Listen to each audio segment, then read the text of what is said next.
My friends, going off of our first reading today, I want to talk about fear this morning. That four-letter F word that we don't like to tango with until we have to. Now, some struggle with fear a little more than others, but none of us is exempt from the experience of it. Sometimes we like to fool ourselves into thinking that because we're older and wiser and stronger, we're not allowed to ever be afraid, because that's something that children do. They're the ones that are worried about what goes bump in the night. But the problem is that that's not true. Doesn't matter how old we get or how put together we are. We can still look at the future and worry about it. And whether that's a little bit of worry or a lot of bit of terror, it's still the experience of fear. Our health, the well-being of our loved ones, our financial struggles, our broken relationships, our jobs, our salvation. The list can go on and on. These things are more fear-inducing than what, as kids, sent us to hide under the covers in the middle of the night. So what do we do with this experience of fear? I mean, for many of us, it's not even a conscious choice. We've conditioned ourselves to respond to our fear in a certain way. For some of us, we panic, we worry, and we enter into a state of feeling overwhelmed. And maybe we go onto Facebook and type about it, trying to invite others into that experience so that they can see us. Others of us just put on a brave face and we trudge through, pretending that we're stronger or maybe more put together than we really are. My guess is that each of us, and all of us, at times, could find ourselves falling into either of these. But I don't necessarily think that either of them is really good for us, because each of them involves us actually holding on to our fear, rather than accepting it and taking it as it is. But what if there is a third way? What if there's something that we could actually do with our fear that transforms our experience rather than just allows us to live with it? That's where I think our readings today are very important and helpful. Consider the first reading from the prophet Isaiah. He has a message from the Lord to the people of Israel, whose hearts are stricken with fear. And what does he say? Be strong, fear not. Here is your God. He comes with vindication, with divine recompense. He comes to save you. Then will the eyes of the blind be opened, the ears of the deaf be cleared. Then the lame leap like a stag. Then the tongue of the mute will sing. Streams will burst forth in the desert and rivers in the steppe. The burning sands will become pools, and the thirsty ground springs of water. These are comforting words that Isaiah offers. Great for boosting the spirit of the crowd. But what is the meaning behind them? Everything that Isaiah has said here is future-based. The Lord will do this, and he will do that. And it's tempting to see them as sort of a superficial attempt to pacify somebody in the midst of their distress. They're there. It will get better, right? We've all been in the position where someone has said that to us or we've said that to them. Doesn't necessarily help us in the moment. Future relief is a nice thing to think about, but I'm afraid now. I'm struggling now. So how does telling me that things are going to get better in the future help me now? Now, there's some truth to these objections, but that's presuming that fear is ever actually about the present. 99% of the time, I think fear is a projection about what we are expecting is going to happen, or what might happen. I mean, think about it for a second. Consider the man at present who's getting chased by a hungry lion. He's afraid, and for good reason. Why? because he thinks the lion is going to get him and eat him. Now, this is true about almost anything that we are experiencing in the here and now. We are worried about what will happen. It's about the future, even if the future is just a couple of seconds away. The funny thing about the future, though, is that none of us actually knows it. Many of us spend a lot of time just projecting our expectations onto the future. But none of us know it. And as good of a forecaster as we might think that we are, our predictions about the future are just that, predictions, forecasts, not necessarily reality. So what Isaiah is telling us today, though, is that the future is not just there for us to forecast. The future belongs to God 20 years from now or 20 seconds from now. That's His, and His alone to govern. Fear is all about spending time in a future that we create, where we are God. Now, we don't do this out of malice. We do this out of brokenness, and we do this out of a sense of trying to protect ourselves by preparing for the worst. And in doing so, we torture ourselves in the present. But that's why Isaiah is telling us to stop doing this, to stop dancing around in this false future we've created for ourselves, and let the actual future, whatever it may be, belong to God. Yes, there will be bad things and difficult things that happen to us, tragic things, sad things, and everything in between. But as they come to us, God will be present, and He will help us through. He promises that.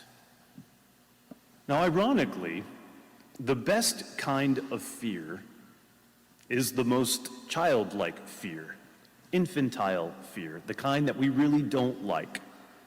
A baby has no sense of the future, has no sense of future things. All that a baby can do is respond to whatever difficult situation arises in the present. They cannot project or forecast. They can only live in the here and now, responding to something in the here and now. And what does a baby do in the face of their present fear? They cry out for mom, for dad, help me, instinctively. A baby knows how weak and helpless it is and reaches out to the one who can get them through the moment. What if you and I tried to be a little more childlike in our fear? Not feeling overwhelmed by it and not pushing through it like some brave soldier, but by simply reaching out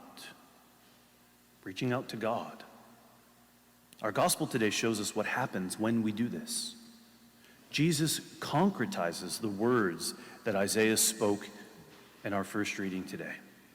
A man with a difficult affliction, one who is both deaf and mute, reaches out to Jesus. And Jesus responds, and the man is cured. Now, we don't want to go about thinking that this is some sort of magical fairy tale with a happily ever after kind of thing going on. The reality is that Jesus healed that man, but we can't think for a second that the rest of his life was sugar and spice and everything nice. He received the gift of a miracle, which brought him relief in his present moment and in his present suffering. But he would not be preserved from suffering for the rest of his life. But what do you think that experience taught him? Do you think it taught him about his fear and the future and the power of God? I think so.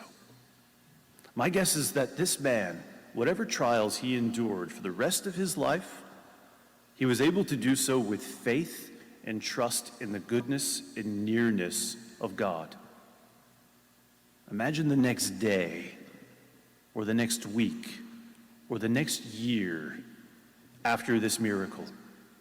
Imagine facing all of the same kinds of things that would propel us to fear. My guess is that this man decided to let go of any fear and to trust in God. As we grow older, we shed our infantile ability to just live in the present moment. Anthropologists will tell us it's because that's a survival instinct.